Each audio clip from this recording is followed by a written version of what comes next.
بسم اللہ الرحمن الرحیم۔ کیا تم خیال کرتے ہو کہ غار اور لوہ والے ہماری نشانیوں میں سے عجیب تھے؟ جب وہ جوان غار میں جا رہے تھے تو کہنے لگے کہ اے ہمارے پروردگار، ہم پر اپنے ہاں سے رحمت نازل فرما اور ہمارے کام میں درستی کے سامان مہیا کر۔ تو ہم نے غار میں کئی سال تک ان کے کانوں پر نیند کا پردہ ڈالے، یعنی ان کو سلائے رکھا، پھر ان کو جگہ اٹھایا تاکہ معلوم کریں کہ جتنی مدت وہ غار میں رہے دونوں جماعتوں میں سے اس کی مقدار کس کو خوب یاد ہے۔ ہم ان کے حالات تم سے صحیح بیان کرتے ہیں۔ وہ کئی جوان تھے جو اپنے پروردگار پر ایمان لائے تھے اور ہم نے ان کو اور زیادہ ہدایت دی تھی اور ان کے دلوں کو مربوط یعنی مضبوط کر دیا۔ جب وہ اٹھ کھڑے ہوئے تو کہنے لگے کہ ہمارا پروردگار آسمانوں اور زمین کا مالک ہے، ہم اس کے سوا کسی کو معبود سمجھ کر نہ پکاریں گے۔ اگر ایسا کیا تو اس وقت ہم نے بعید از عقل بات کہی۔ ان ہماری قوم کے لوگوں نے اس کے سوا اور معبود بنا رکھے ہیں، بھلا یہ ان کے اللہ ہونے پر کوئی کھلی دلیل کیوں نہیں لاتے؟ تو اس سے زیادہ کون ظالم ہے جو اللہ پر جھوٹ افترا کرے؟ اور جب تم نے ان مشرکوں سے اور جن کی اللہ کے سوا عبادت کرتے ہیں ان سے کنارہ کر لیا ہے تو غار میں چل رہو، تمہارا پروردگار تمہارے لیے اپنی رحمت وسیع کر دے گا اور تمہارے کاموں میں آسانی کے سامان مہیا کرے گا۔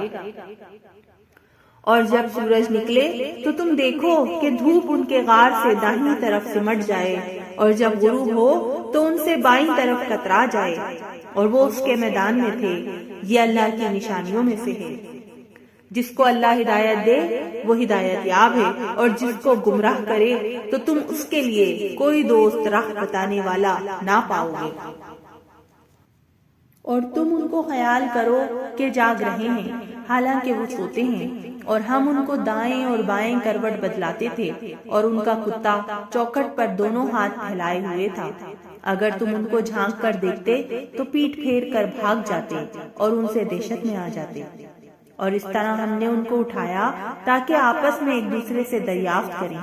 ایک کہنے والے نے کہا کہ تم یہاں کتنی مدت رہے؟ انہوں نے کہا کہ 1 دن یا اس سے بھی کم۔ انہوں نے کہا کہ جتنی مدت تم رہے ہو تمہارا پروردگار ہی اس کو خوب جانتا ہے۔ تو اپنے میں سے کسی کو یہ روپیہ دے کر شہر کو بھیجو، وہ دیکھے کہ نفیس کھانا کون سا ہے تو اس میں سے کھانا لے آئے، اور آہستہ آہستہ آئے جائے اور تمہارا حال کسی کو نہ بتائے۔ اگر وہ تم پر دسترس پا لیں گے تو تمہیں سنسار کر دیں گے یا پھر اپنے مذہب میں داخل کر لیں گے، اور اس وقت تم کبھی فلاح نہیں پاؤ گے۔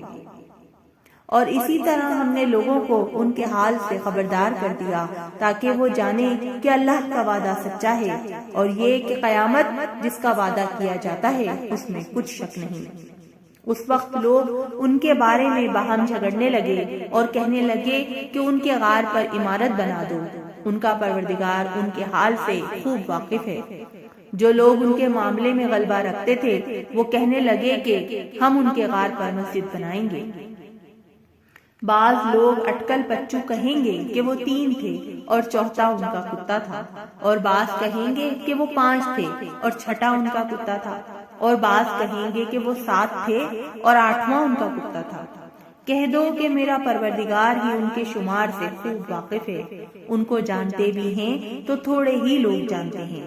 تو تم ان کے معاملے میں گفتگو نہ کرنا مگر سرسری سی گفتگو، اور نہ ان کے بارے میں ان میں کسی سے کچھ دریافت کرنا۔